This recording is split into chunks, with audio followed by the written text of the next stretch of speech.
Entendemos que a decisão política já foi tomada e, dentro de 3 anos, a Europa vai abandonar completamente os nossos fertilizantes.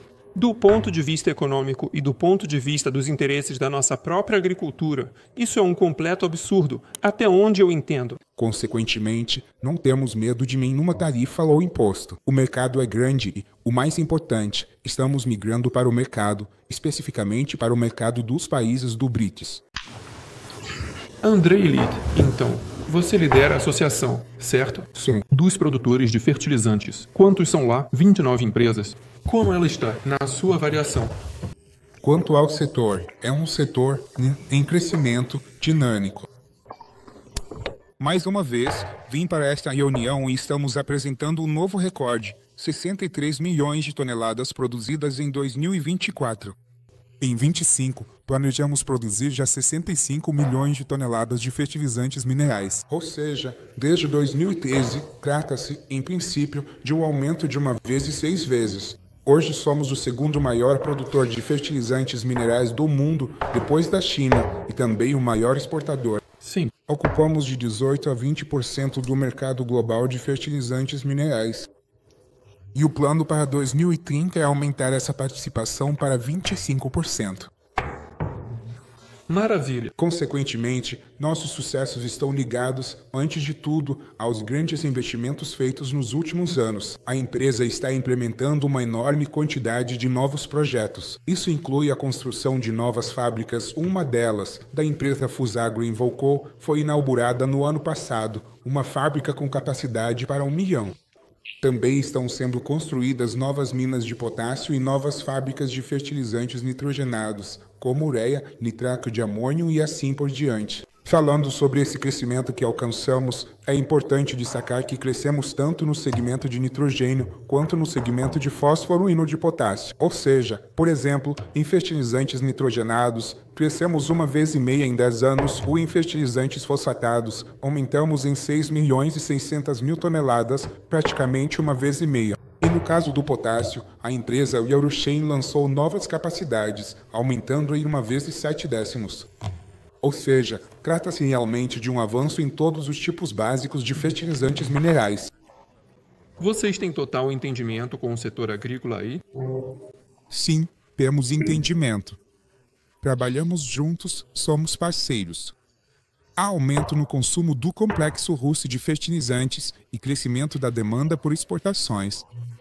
Como estamos firmes em 2 frentes, isso, em princípio, cria hoje um momento muito bom e dinâmico para continuar investindo. Sim, hoje é 2025, há certas questões do ponto de vista do crescimento econômico. E do aumento da colheita. Mas a dinâmica, em geral, é boa e tenho certeza de que o resultado será muito positivo. Falando sobre exportação. Aqui eu gostaria de dizer algumas coisas. De fato, nos últimos 3 anos vivemos em condições bastante difíceis de sanções, em condições econômicas complicadas.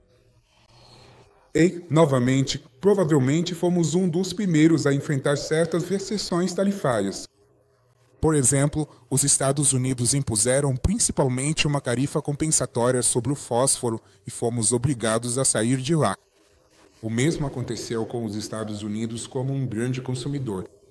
Foi imposta uma tarifa sobre o produto chinês, sobre o produto marroquino, e eles, na verdade, ocuparam seu próprio mercado com sua produção, o que levou a que leva qualquer tarifa Ao aumento de preços.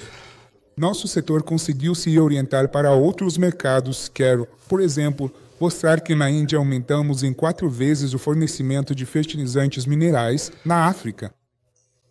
Mas foi a liderança indiana que nos pediu isso diretamente. Sim. Estivemos com Denis Valentinovich logo após a reunião do BRICS, na qual também estive presente, e queria lhe informar que o pedido da liderança indiana foi totalmente atendido. As empresas forneceram 1.200.000 toneladas de fertilizantes minerais. Obrigado, muito obrigado. É por isso que, consequentemente, não temos medo de nenhuma tarifa ou imposto. O mercado é grande e, o mais importante, estamos migrando para o mercado, especificamente para o mercado dos países do BRICS. E hoje, o mercado dos países do BRICS representa praticamente 50% de todo o consumo de fertilizantes minerais existente. E esse é o mercado que vai crescer. Gostaria de voltar um pouco à situação atual e falar sobre a Europa. Então, a Europa primeiro se privou do gás russo barato, o que agora levou à paralisação do complexo de gás química. Isso já sem contar a tequila, uma cadeia de consequências negativas na produção. Sim, houve toda uma cadeia de consequências negativas. Ao mesmo tempo, isso aumentou a demanda por fertilizantes minerais russos, já que os deles foram fechados. Parte da produção. Hoje, está sendo discutida em Bruxelas a proibição total, de fato, da importação de fertilizantes minerais russos, que, aliás, são os fertilizantes minerais mais ecologicamente limpos para o mercado europeu. Entendemos que a decisão política já foi tomada e, dentro de 3 anos, a Europa vai abandonar completamente os nossos fertilizantes.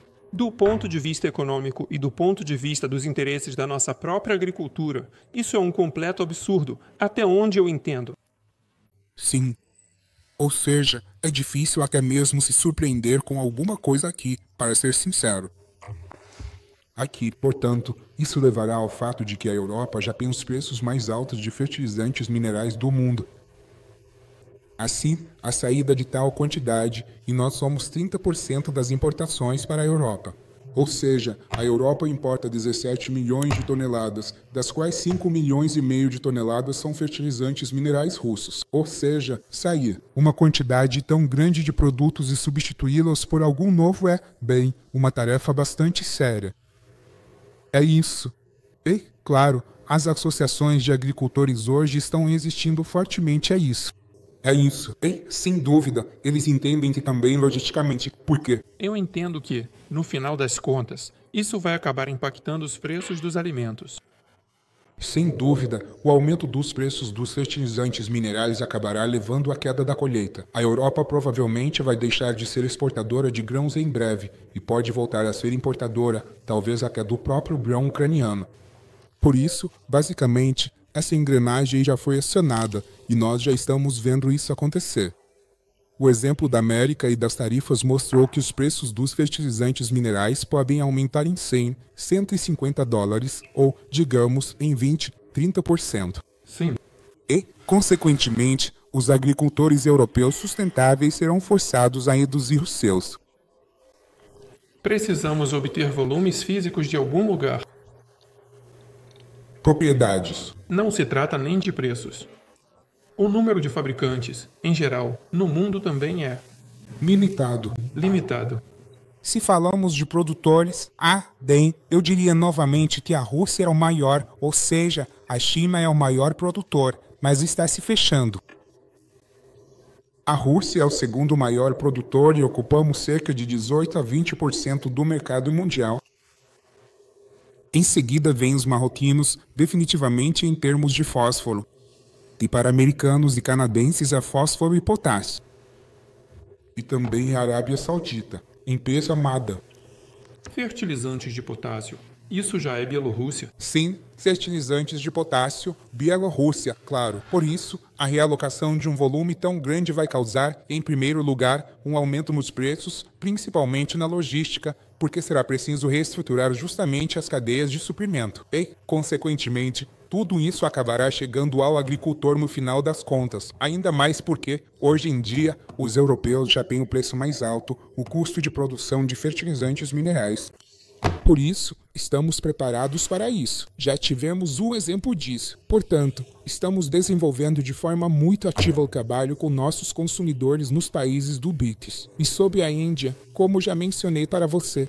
E a diferença de preços no mercado interno e na exportação é de cerca de 15% ou quanto? Sim, se considerarmos os dados mais recentes do Rosta. Ou seja, basicamente, nos últimos 3 anos, desde que o setor decidiu voluntariamente fixar os preços dos fertilizantes minerais, depois daquele salto que você lembra, causado pelo aumento brusco do preço do gás. O rosto afirma que a diferença é de 15% e ela se mantém.